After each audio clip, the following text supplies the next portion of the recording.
നമസ്കാരം. സെൻട്രൽ ഗവൺമെന്റിന്റെ കീഴിലുള്ള ബിൽഡത്തോണിന്റെ ഭാഗമായി ഞങ്ങളുടെ സ്കൂളിൽ നിന്നും തിരഞ്ഞെടുത്ത ഇഗ്നൈറ്റഡ് ടീം അംഗങ്ങളാണ് ഞങ്ങൾ സബ്മിറ്റ് ചെയ്യാൻ പോകുന്ന ഐഡിയ എന്നുള്ളത് മലിനജലത്തിൽ നിന്നും ജലജീവികളെ എങ്ങനെ സംരക്ഷിക്കാം എന്നുള്ളതാണ്. നമസ്കാരം. സെൻട്രൽ ഗവൺമെന്റിന്റെ കീഴിലുള്ള ബിൽഡത്തോണിന്റെ ഭാഗമായി ഞങ്ങൾ സ്കൂളിൽ നിന്നും തിരഞ്ഞെടുത്ത ഇഗ്നൈറ്റഡ് ടീം അംഗങ്ങളാണ് ഞങ്ങൾ സബ്മിറ്റ് ചെയ്യാൻ പോകുന്ന ഐഡിയ എന്നുള്ളത് മലിനജലത്തിൽ നിന്നും ജലജീവികളെ എങ്ങനെ സംരക്ഷിക്കാം എന്നുള്ളതാണ്. ഞങ്ങളുടെ നിരീക്ഷണത്തിന്റെ അടിസ്ഥാനത്തിൽ തിരിച്ചറിയാൻ കഴിഞ്ഞത് ശുദ്ധജലത്തിൽ ജീവികളുടെ എണ്ണം കൂടുതലും മലിനജലത്തിൽ ജീവികളുടെ എണ്ണം കുറവുമാണെന്നാണ്.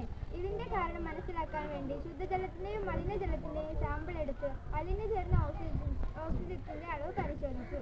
പരിശോധനയുടെ അടിസ്ഥാനത്തിൽ തിരിച്ചറിയാൻ കഴിഞ്ഞത് ശുദ്ധജലത്തിൽ 9% ഓക്സിജനും മലിനജലത്തിൽ 0.3% ഓക്സിജനുമാണെന്നാണ്. മലിനജലത്തിൽ ഓക്സിജൻ 0.3% ആവാൻ കാരണം അതിൽ ധാരാളം സൂക്ഷ്മജീവികൾ അടങ്ങിയിട്ടുണ്ട്.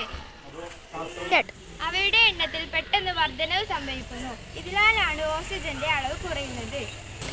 ഇതിനാലാണ് മലിനജലത്തിൽ ഓക്സിജന്റെ അളവ് കുറയുന്നത്.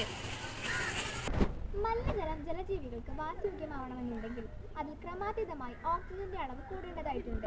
പ്ലവകങ്ങൾ പോലുള്ള ജലസസ്യങ്ങൾ വെള്ളത്തിൽ വച്ചുപിടിപ്പിക്കുകയാണെങ്കിൽ ഇത് ക്രമാതീതമായി ഓക്സിജന്റെ അളവ് കൂടുകയും ഇതുമൂലം ജലജീവികൾക്ക് വെള്ളം വാസയോഗ്യമാവുകയും ചെയ്യുന്നു.